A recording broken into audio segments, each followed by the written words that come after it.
Bismillahirrahmanirrahim. Assalamualaikum warahmatullahi wabarakatuh.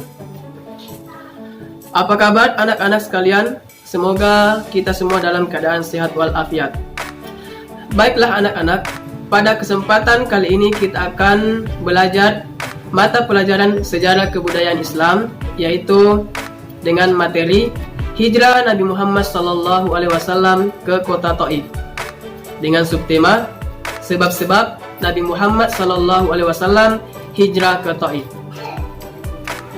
Silakan anak-anak perhatikan gambar peta berikut ini.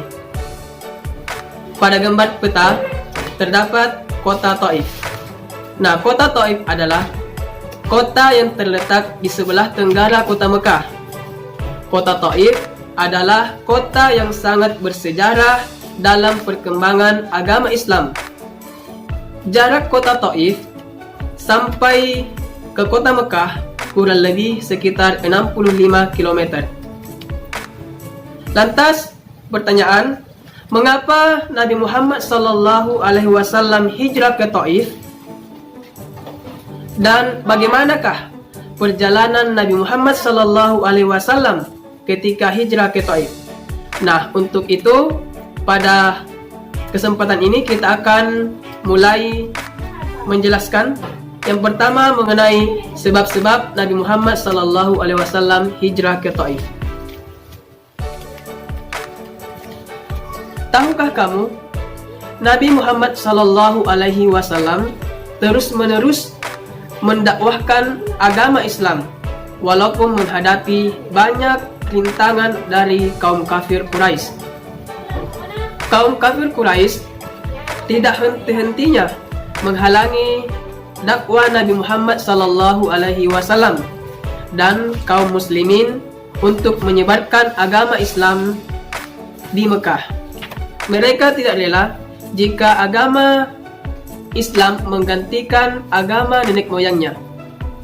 Halangan dan rintangan semakin menjadi-jadi dari kaum kafir Quraisy ketika istri Nabi Muhammad SAW, yaitu Khadijah, dan pamannya yang bernama Abu Thalib meninggal dunia. Tahukah kamu peran istri Nabi Muhammad SAW, yaitu Khadijah, dan pamannya Abu Thalib dalam perkembangan dan dakwah Islam yang dilakukan Nabi Muhammad SAW? Khadijah selalu mendampingi perjuangan Nabi Muhammad SAW, baik suka maupun duka.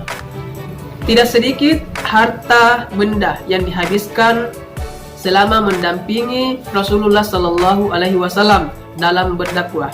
Khadijah wafat dalam usia 65 tahun dan mendampingi Nabi Muhammad SAW selama 25 tahun. Begitu pula pamannya, Abu Thalib. Pamannya inilah yang sangat berjasa, baik di waktu beliau masih kecil maupun ketika beliau sudah dewasa.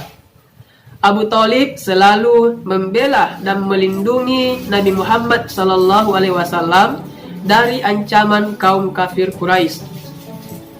Begitu sedihnya Nabi Muhammad SAW ketika ditinggal wafat istri dan pamannya.